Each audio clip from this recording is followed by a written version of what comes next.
ছুটির দিনেও মনোনয়ন যাচাই বাছাই, মৃত্যুর কারণে বেগম জিয়ার নির্বাচন কার্যক্রম সমাপ্ত। তারেক রহমান, মির্জা ফখরুল ও জামায়াত আমিরের প্রার্থিতা বৈধ ঘোষণা, জালার প্রার্থিতা বাতিল।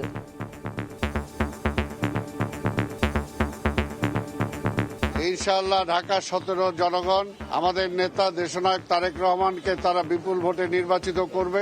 আওয়ামী আমলের নির্বাচনের সময় আমরা দেখেছি প্রশাসনের দলীয় আচরণ, এবং এখন আমরা দেখছি তাদের একটা নিউট্রাল আচরণ। প্রত্যাশা ব্যক্ত করছি যাতে করে পক্ষপাতহীন প্রশাসনের মাধ্যমে নির্বাচনটি পরিচালিত হয়। নিরাপত্তা নিয়ে আমরা শঙ্কিত রয়েছি এবং যারা আমাদের সাথে কাজ করছেন তারাও নিরাপত্তা নিয়ে শঙ্কিত রয়েছেন। আপিল করার প্রক্রিয়া আমরা ইতিমধ্যেই শুরু করেছি। নির্বাচন ঘিরে পরাজিত শত্রু সক্রিয় হতে পারে, সজাগ থাকার আহ্বান উপদেষ্টার। নির্বাচনটা আয়োজন করছি একটা গণ অভ্যুত্থানের শক্তির উপর দাঁড়িয়ে। সেখানে পরাজিত শক্তি কিছু বাধার সৃষ্টি করতে পারে, সে বাধাগুলো আমাদেরকে মোকাবেলা করতে হবে। দেখছিলেন প্রধান শিরোনাম। রাত 11টার সময় সঙ্গে আছি আমি জিন্নাতারা যশোয়া। এছাড়া খেলার খবর জানাতে থাকবেন যশোয়া। আপনাকে ধন্যবাদ। বিশ্বের নানা প্রান্তের খেলাধুলার খবর জানিয়ে দিব আমি সাব্বির মিথুন। অন্যান্য শীর্ষ সংবাদ। বেগম জিয়াকে শ্রদ্ধা জানাতে সমাধিতে প্রতিদিন ভিড়, পরিবারকে সমবেদনা জানালেন অ্যাটকো নেতারা। তারেক রহমানের সঙ্গে সংখ্যালঘু নেতাদের বৈঠক। দেশ জুড়ে শীতের দাপট, বৃষ্টির মতো ঝরছে শিশির, হিমেল হাওয়ায় স্থবির জনজীবন। এ মাসেই তীব্র শৈত্যপ্রবাহের পূর্বাভাস, তাপমাত্রা নামতে পারে 4 ডিগ্রিতে। মোটরসাইকেলে বাড়ি ফেরার পথে আরেকটি বাইকে এসে দুর্বৃত্তের গুলি, যশোরে পৌর বিএনপি নেতা নিহত, পরিবারের শোকের মাতম, জড়িতদের দৃষ্টান্তমূলক শাস্তি দাবি।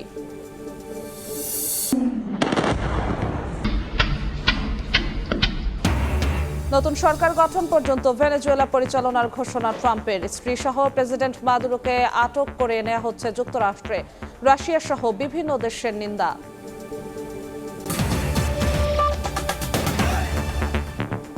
ছুটির দিনেও হলো মনোনয়নপত্র যাচাই বাছাই। ঢাকা 17 আসনে বিএনপির ভারপ্রাপ্ত চেয়ারম্যান তারেক রহমান এবং ঢাকা 15 আসনে জামায়াত আমির ডাক্তার শফিকুর রহমানের মনোনয়ন বৈধ ঘোষণা করা হয়েছে। বাতিল হয়েছে ঢাকা 9-এর স্বতন্ত্র প্রার্থী ডাক্তার তাসনিম জারার মনোনয়নপত্র। বিএনপির প্রার্থীরা নির্বাচনী পরিবেশ নিয়ে সন্তোষ প্রকাশ করলেও নিরাপত্তা ও নিরপেক্ষতা নিয়ে শঙ্কা জানিয়েছেন জামায়াত ও এনসিপি প্রার্থীরা। ঢাকা জেলা ও মহানগর মিলে 20টি আসনে মনোনয়নপত্র জমা দিয়েছেন 253 জন। 3টি ভাগে চলছে যাচাই বাছাই। সেগুনবাগিচায় রিটার্নিং কর্মকর্তার কার্যালয়ে 13টি আসন, জেলা অফিসে 5টি এবং নির্বাচন কমিশন ভবনে 2টি আসনের যাচাই বাছাই হচ্ছে। ঢাকা 17 আসনে বৈধ ঘোষণা করা হয়েছে বিএনপির ভারপ্রাপ্ত চেয়ারম্যান তারেক রহমানের মনোনয়নপত্র। ইনশাআল্লাহ ঢাকা 17 জনগণ আমাদের নেতা দেশনায়ক তারেক রহমানকে তারা বিপুল ভোটে নির্বাচিত করবে। বৈধতা পেয়েছে ঢাকা 15 আসনে জামায়াতের আমির ডাক্তার শফিকুর রহমানের প্রার্থিতা। এছাড়া ঢাকা 6 আসনে বিএনপির ইশরাক হোসেন, ঢাকা 8 আসনে এনসিপির নাসিরউদ্দিন পাটোয়ারি, ঢাকা 10-এ বিএনপির শেখ রবিউল আলম এবং 11-তে এম এ কাইয়ুমের মনোনয়ন গৃহীত হয়েছে। রিটার্নিং কর্মকর্তাকে জানিয়ে নির্বাচনের সার্বিক পরিবেশ নিয়ে সন্তোষ প্রকাশ করেন বিএনপির প্রার্থীরা। আওয়ামী আমলের নির্বাচনের সময় আমরা দেখেছি প্রশাসন দলীয় আচরণ, এবং এখন আমরা দেখছি তাদের একটা নিউট্রাল আচরণ। একটা গ্রহণযোগ্য নির্বাচনের ক্ষেত্রে নির্বাচন কমিশন এবং সরকারের যে দায়বদ্ধতা রয়েছে, যে আন্তরিকতা রয়েছে, তার একটা প্রাথমিক প্রতিফলন আমি দেখতে পেয়েছি। তবে কমিশনের নিরপেক্ষতা নিয়ে প্রশ্ন তুলেছেন জামায়াত ও এনসিপির প্রার্থীরা। নিরাপত্তা নিয়ে আমরা শঙ্কিত রয়েছি এবং যারা আমাদের সাথে কাজ করছেন তারাও নিরাপত্তা নিয়ে শঙ্কিত রয়েছেন। ভয়ভীতি প্রদর্শন করলে সাধারণ ভোটাররা কেন্দ্রে আসবে না। এখনই তাদের বিরুদ্ধে অ্যাকশন নেওয়ার সময়। এদিকে এখন পর্যন্ত 3 জন প্রার্থীর মনোনয়ন বাতিল হয়েছে। ঢাকা 9 আসনের স্বতন্ত্র প্রার্থী তাসনিম জারাও আছেন তাদের মধ্যে, তবে আপিল করার কথা জানিয়েছেন তিনি। ঢাকা 9-এর স্বতন্ত্র প্রার্থী হিসেবে যে মনোনয়ন আবেদনপত্র দিয়েছিলাম সেটা আপাতত গৃহীত হয়নি, কিন্তু আমরা আপিল করব। আপিল করার প্রক্রিয়া আমরা ইতিমধ্যেই শুরু করেছি। রোববার শেষ হবে মনোনয়নপত্র যাচাই বাছাইয়ের কাজ। আব্দুল্লাহ শাফি, সময় সংবাদ, ঢাকা। এদিকে বগুড়া 6 আসনে বিএনপির ভারপ্রাপ্ত চেয়ারম্যান তারেক রহমানের মনোনয়নপত্র বৈধ ঘোষণা করেছেন রিটার্নিং কর্মকর্তা। একই আসনে জামাত প্রার্থী আবিদুর রহমান সোহেলের মনোনয়নও বৈধ ঘোষণা করা হয়। ঠাকুরগাঁও 1 আসনে বৈধ হয়েছে মির্জা ফখরুল ইসলাম আলমগীরের মনোনয়নপত্র। এদিকে মৃত্যুর কারণে বিএনপি চেয়ারপারসন বেগম খালেদা জিয়ার মনোনয়ন কার্যক্রম সমাপ্ত করা হয়েছে। জেলায় জেলায় প্রার্থীদের মনোনয়নপত্র যাচাই বাছাইয়ে ব্যস্ত রিটার্নিং কর্মকর্তারা। উদ্বেগ উৎকণ্ঠায় কার্যালয়ের বাইরে অপেক্ষায় বিভিন্ন দল ও স্বতন্ত্র প্রার্থী সমর্থকরা। ঘোষণার পর কেউ ফিরছেন উচ্ছ্বাস নিয়ে, আবার বাতিলের জন্য ক্ষোভ প্রকাশ করেন কেউ কেউ। শনিবার সকালে 6 আসনে বিএনপির ভারপ্রাপ্ত চেয়ারম্যান তারেক রহমানের মনোনয়নপত্র বৈধ ঘোষণা করেন সংশ্লিষ্ট কর্মকর্তারা। পাশাপাশি একই আসনে জামাত মনোনীত প্রার্থী আবিদুর রহমান সোহেলের মনোনয়নও পাশ হয়। অন্যদিকে মৃত্যুর কারণে বগুড়া 7 আসনে বেগম খালেদা জিয়ার দাখিল করা মনোনয়নপত্রের কার্যক্রম সমাপ্ত করা হয়। তার বদলে মনোনয়ন পান গাবতলী উপজেলা বিএনপির সভাপতি মোর্শেদ মিল্টন। দিনাজপুর 3 আসনেও বেগম খালেদা জিয়ার প্রার্থিতা সমাপ্ত করে বৈধ করা হয় সৈয়দ জাহাঙ্গীর আলমের আবেদন। বগুড়া সদর সংসদীয় আসনে মনোনয়নপত্র দাখিলকারী জনাব তারেক রহমান এর মনোনয়নপত্রটি পরীক্ষা করলাম। পরীক্ষান্তে মনোনয়নপত্রটি গ্রহণ করলাম। ঠাকুরগাঁও 1 আসনে মির্জা ফখরুল ইসলাম আলমগীরের মনোনয়নপত্র বৈধ ঘোষণা করেন কর্মকর্তারা। এ আসনে তার বিপরীতে মনোনয়ন পাশ হয় ছাত্র শিবিরের সাবেক সভাপতি দেলোয়ার হোসেনের। মির্জা ফখরুল ইসলাম আলমগীর, বাংলাদেশ জাতীয়তাবাদী দল জনাব দেলোয়ার হোসেন, বাংলাদেশ জামায়াতে ইসলামী জনাব মোহাম্মদ খাদেমুল ইসলাম, ইসলামী আন্দোলন বাংলাদেশ, 3 জনের মনোনয়নপত্র যাচাই বাছাই করে আমরা সঠিক পেয়েছি এবং বৈধ বলে ঘোষণা করেছি। এদিকে চট্টগ্রাম 5 আসনে জাতীয় পার্টির প্রার্থী ব্যারিস্টার আনিসুল ইসলাম মাহমুদের প্রার্থিতা বাতিলের দাবিতে হট্টগোল করেন দলটির নেতাকর্মীরা। তবে কর্মকর্তারা জানান দলীয় কাগজপত্রে অসঙ্গতি পাওয়ায় স্বাভাবিক নিয়মেই বাতিল হয় আনিসুলের মনোনয়নপত্র। ফাহরিয়া ফারজানা, সময় সংবাদ। নির্বাচন সামনে রেখে পরাজিত শত্রুরা সক্রিয় হয়ে উঠতে পারে, এ বিষয়ে সবাইকে সজাগ থাকার আহ্বান জানিয়েছেন তথ্য ও সম্প্রচার উপদেষ্টা সৈয়দা রিজওয়ানা হাসান। এদিকে কোনো রাজনৈতিক দল যেন ইশতেহার ভুলে না যায় সেজন্য লিখিত অঙ্গীকার করার আহ্বান জানিয়েছেন সুজনের প্রধান নির্বাহী বদিউল আলম মজুমদার। দেশের রাজনীতির আলোচনার কেন্দ্র এখন আসন্ন ত্রয়োদশ জাতীয় সংসদ নির্বাচন। গণ অভ্যুত্থান পরবর্তী নির্বাচন নিয়ে আকাঙ্ক্ষা বাড়ছে সাধারণ মানুষের, তাই আলোচনায় আসছে রাজনৈতিক দলগুলোর ইশতেহারও। শনিবার জাতীয় প্রেস ক্লাবে গণ অভ্যুত্থানের আকাঙ্ক্ষায় কেমন ইশতেহার চাই শীর্ষক সংবাদ সম্মেলনের আয়োজন করে সুশাসনের জন্য নাগরিক সুজন। প্রচারণা শুরু হয়ে গিয়েছে। সংবাদ সম্মেলনে সংক্ষিপ্ত বক্তব্যে সুজনের প্রধান নির্বাহী ডক্টর বদিউল আলম মজুমদার বলেন, বিগত সরকার দিনবদলের সনদ নামে ইশতেহার দিলেও পরে ভুলে গিয়েছিল, তাই ভবিষ্যতে কোনো দল যাতে ইশতেহার ভুলে না যায় সেজন্য লিখিত অঙ্গীকার করতে হবে। এখন ইশতেহারে অনেক কিছুই বলা হয়, কিন্তু এরপরে নির্বাচনের পরে সাধারণত ইশতেহারটা ছুঁড়ে ফেলা হয়। ভবিষ্যতে যেন এটা আদালতে যাওয়ার সুযোগ হয় এবং আদালতে মানুষ তাদেরকে প্রশ্ন করার সুযোগ হয় আদালতে গিয়ে, যে তারা যে ইশতেহার তারা প্রকাশ করেছে সে কতটুকু তারা বাস্তবায়ন করেছে। যেগুলোর ভিত্তিতে গণভোট হবে সেই ব্যাপারে আমরা আমাদের রাজনৈতিক দলগুলোর সুস্পষ্ট অবস্থান চাই। তারা এই কাঠামোগত সংস্কারের হ্যাঁ ভোটের পক্ষে না ভোটের পক্ষে। এদিকে সিলেটে পিআইবি আয়োজিত নির্বাচন বিষয়ক কর্মশালার উদ্বোধনী অনুষ্ঠানে তথ্য ও সম্প্রচার উপদেষ্টা রিজওয়ানা হাসান বলেন, নির্বাচন সামনে রেখে পরাজিত শক্তি সক্রিয় হয়ে উঠতে পারে, সবাইকে এ বিষয়ে সজাগ থাকার আহ্বান জানান তিনি। একটা স্বৈরাচারী শাসন ব্যবস্থা যখন থাকে তখন সকল ব্যবস্থাতেই তার লোকজন ঢুকে পড়ে, মনস্তত্ত্ব ওরকম হয়ে যায়। সেটার বিপরীতে দাঁড়িয়ে আমরা এই নির্বাচনটা আয়োজন করছি একটা গণ অভ্যুত্থানের শক্তির উপর দাঁড়িয়ে। সেখানে পরাজিত শক্তি কিছু বাধার সৃষ্টি করতে পারে, সে বাধাগুলো আমাদেরকে মোকাবেলা করতে হবে। সুষ্ঠু নির্বাচনের পাশাপাশি নির্বাচনে জনগণের অংশগ্রহণ জরুরি বলেও মন্তব্য করেন উপদেষ্টা রিজওয়ানা। মনির হোসাইন, সময় সংবাদ, ঢাকা।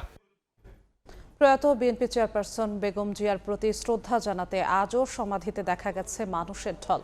আপসহীন নেত্রীর দেখানো পথে দেশকে এগিয়ে নেয়ার প্রত্যয় ছিল সবার কণ্ঠে। কারাগারে ইচ্ছাকৃত ভুল চিকিৎসা দিয়ে বিএনপি চেয়ারপারসনকে মৃত্যুর দিকে ঠেলে দেওয়ার অভিযোগ বিএনপি নেতাদের। বেগম জিয়ার মৃত্যুতে 3 দিনের রাষ্ট্রীয় শোক শেষ, চলছে 7 দিনের দলীয় শোক। ঘন কুয়াশা আর শীত উপেক্ষা করে ভোর থেকেই প্রয়াত বিএনপি চেয়ারপারসনের সমাধিতে শ্রদ্ধা জানাতে উপস্থিত মানুষ। বেলা বাড়ার সঙ্গে বাড়তে থাকে মানুষের ঢল। শুধু রাজধানী নয়, দূর দূরান্ত থেকেও এসেছেন অনেকে। শ্রদ্ধা নিবেদন শেষে দোয়ায় অংশ নেন আগতরা। বেগম খালেদা জিয়ার আদর্শে নতুন প্রজন্ম দেশকে এগিয়ে নেবে এমন প্রত্যাশা সবার। স্বৈরাচার এরশাদ বিরোধী আন্দোলন থেকে তিনি সংগ্রাম করে নিজেকে এক অনন্য উচ্চতায় প্রতিষ্ঠিত করেছেন। এত ত্যাগ তিতিক্ষার পরে আল্লাহ তাআলা তাকে যে কি সম্মানের সাথে মৃত্যু দিয়েছে এটা আসলে বিরল। বেলা 11টায় মির্জা আফরোজা আব্বাসের নেতৃত্বে বেগম খালেদা জিয়ার কবরে ফুলেল শ্রদ্ধা জানায় জাতীয়তাবাদী মহিলা দল। পরে দোয়া করেন তারা। এ সময় বিএনপির সিনিয়র যুগ্ম মহাসচিব রুহুল কবির রিজভী বলেন, কারাগারে ইচ্ছাকৃতভাবে ভুল চিকিৎসা দিয়ে বেগম জিয়াকে মৃত্যুর দিকে ঠেলে দেওয়া হয়েছে।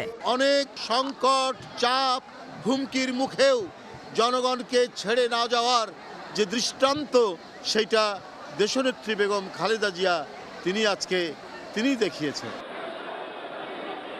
দুপুরের পর বেগম খালেদা জিয়ার সমাধিতে শ্রদ্ধা জানায় জাতীয়তাবাদী শ্রমিক দল। এ সময় স্থায়ী কমিটির সদস্য নজরুল ইসলাম খান বলেন, শহীদ রাষ্ট্রপতি জিয়াউর রহমান ও বিএনপি চেয়ারপারসন বেগম খালেদা জিয়া সবসময় শ্রমিকদের কথা ভেবেছেন। শহীদ রাষ্ট্রপতি জিয়াউর রহমান নিজেকে শ্রমিক বলে ঘোষণা করে আমাদের সবাইকে সম্মানিত করেছিলেন। দেশনেত্রী বেগম খালেদা জিয়াও শ্রমজীবী মানুষের জন্য অনেক কিছু করেছেন।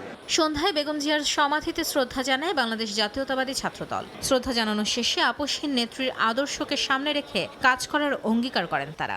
আমরা দেশ নেত্রী বেগম খালেদা জিয়ার আদর্শ অনুপ্রাণিত হয়ে বাংলাদেশপন্থী রাজনীতিকে সমুন্নত রাখার জন্য আমরা আপসহীনভাবে জনাব তারেক রহমানের পাশে থাকব। বেগম জিয়ার কবরে শ্রদ্ধা জানান জাতীয়তাবাদী যুবদল, ঢাকা মহানগর উত্তর সহ বিএনপির বিভিন্ন অঙ্গ সংগঠনের নেতারা। মাইমুনা হায়দার চৌধুরী, সময় সংবাদ, ঢাকা।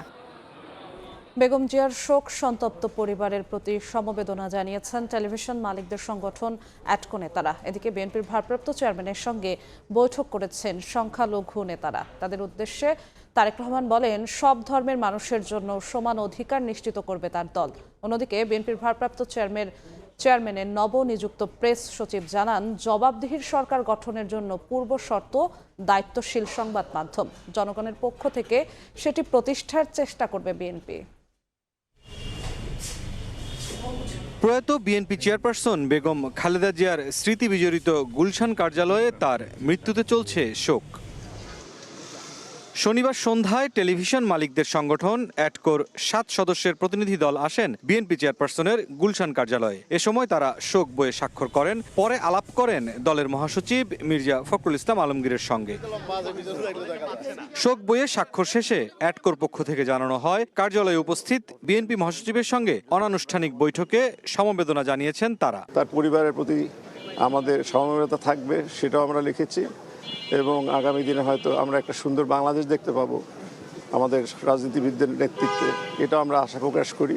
আমরা সবাই শোকাহত, মর্মাহত এবং ওনার আত্মার মাগফিরাত কামনা করি। দেশ যেন ওনার যে দিক নির্দেশনা ছিল সেইভাবে যেন দেশ এগিয়ে যাক। এদিকে দায়িত্ব পাওয়ার পর বিএনপির ভারপ্রাপ্ত চেয়ারম্যানের নবনিযুক্ত প্রেস সচিব জানিয়েছেন, জনগণের কাছে দায়বদ্ধ ও জবাবদিহির সরকার গঠনের পূর্বশর্ত দায়িত্বশীল স্বাধীন গণমাধ্যমের জন্য কাজ করবে বিএনপি। একটা গণতান্ত্রিক সরকার প্রতিষ্ঠা করার জন্য পূর্ব শর্ত হচ্ছে একটা দায়িত্বশীল গণতান্ত্রিক স্বাধীন সংবাদ মাধ্যম, গণমাধ্যম। দায়িত্বশীল স্বাধীন সংবাদ মাধ্যম দরকার, আর আমরা সেই জন্য কাজটা করব।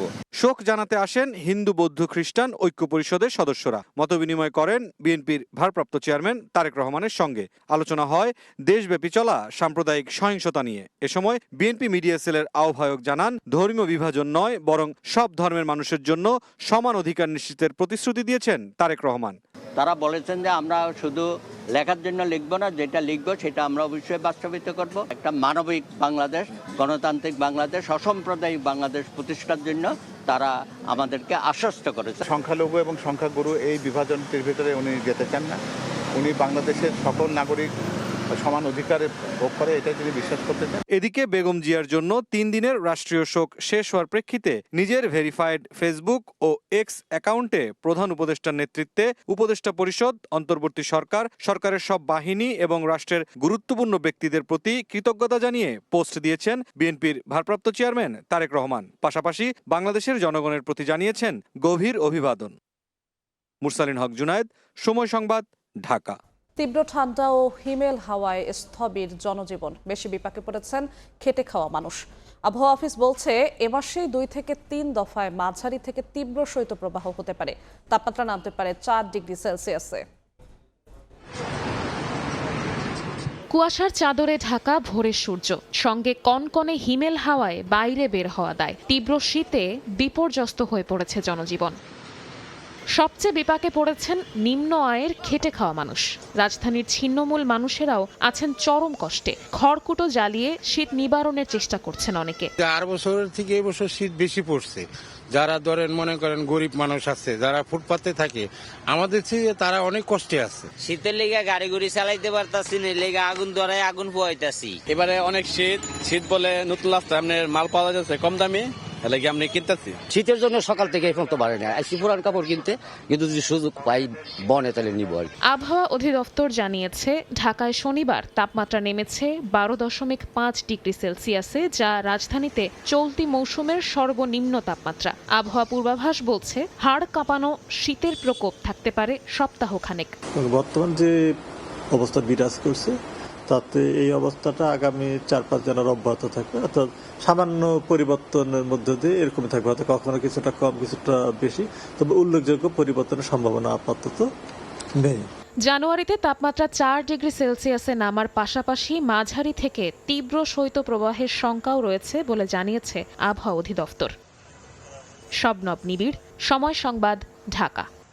সুন্দরবনে ঘুরতে গিয়ে 3 পর্যটক অপহৃত হয়েছেন। স্থানীয় প্রশাসন জানায় শুক্রবার বিকেলে চাঁদপাই রেঞ্জের ঝাংমারি এলাকায় গোলকানন রিসোর্ট মালিক 4 পর্যটক সহ নৌকায় চড়ে বনের খালে ঘুরতে বের হলে বনদস্যুরা তাদের অপহরণ করে। সে রাতেই 2 নারী পর্যটককে ফিরিয়ে দেয়, তবে রিসোর্ট মালিক ও 2 পুরুষ পর্যটককে জিম্মি করে মোটা অঙ্কের মুক্তিপণ দাবি করে। ঘটনার পর দিনব্যাপী রিসোর্ট এলাকায় কোনো ট্যুর, নৌযান কিংবা পর্যটক যাতায়াত করেনি। অপহৃতদের উদ্ধারে যৌথ অভিযান চলছে বলে জানিয়েছে পুলিশ। এবার বাণিজ্যের সংবাদ।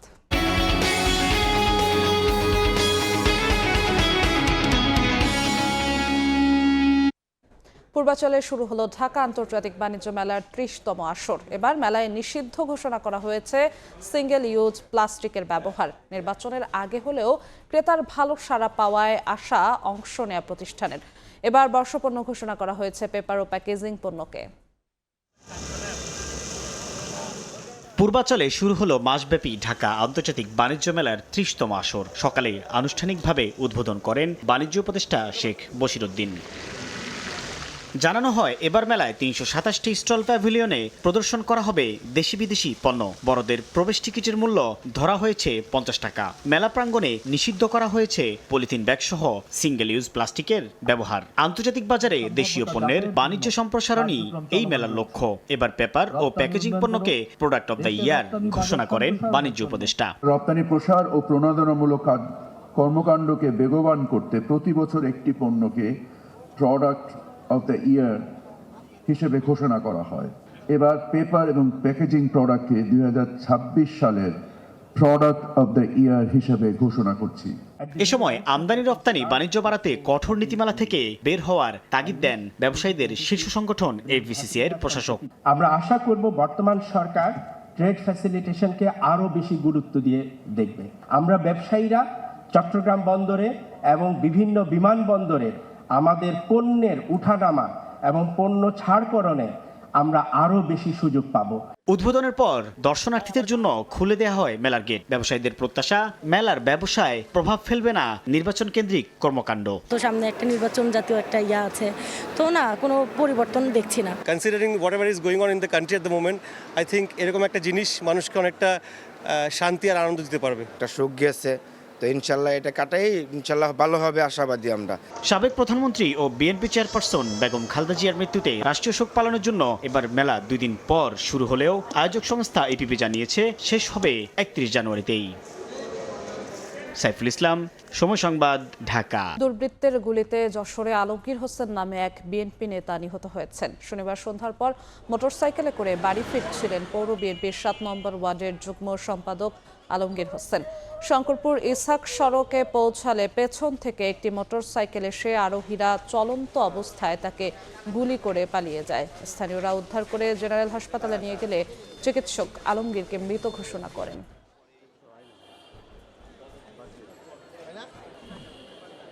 বৈষম্য বিরোধী ছাত্র আন্দোলনের হবিগঞ্জ জেলা শাখার সাধারণ সম্পাদক মাহদি হাসানকে আটক করা হয়েছে। প্রতিবাদে থানার সামনে অবস্থান নিয়ে বিক্ষোভ করেন নেতাকর্মীরা। বিষয়টি নিশ্চিত করেন পুলিশ সুপার ইয়াসমিন খাতুন। জানান, সন্ধ্যায় শায়েস্তানগরে আত্মীয়ের বাসা থেকে মাহদি হাসানকে আটক করে গোয়েন্দা পুলিশ। এদিকে মাহদি হাসানের আটকের খবরে সদর থানার সামনে অবস্থান নিয়ে বিক্ষোভ করেন বৈষম্য বিরোধী ছাত্র আন্দোলনের নেতাকর্মীরা। এর আগে শুক্রবার দুপুরে শায়েস্তাগঞ্জ থানায় ভারপ্রাপ্ত কর্মকর্তার সঙ্গে বাকবিতণ্ডায় জড়ান মাহদি হাসান। এ সংক্রান্ত একটি ভিডিও সামাজিক যোগাযোগ মাধ্যমে ছড়িয়ে পড়ে।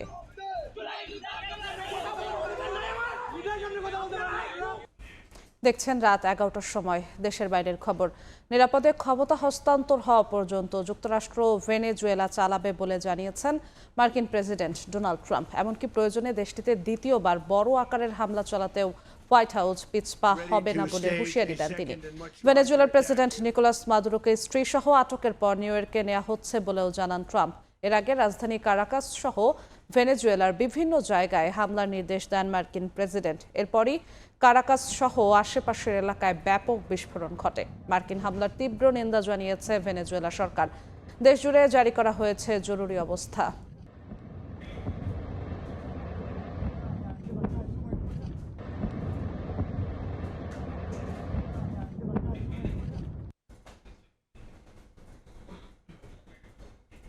এতক্ষণ দেখছিলেন দেশ বিদেশের খবর। এবার খেলার সময়ের বিস্তারিত জানাবেন সাব্বির মিথুন।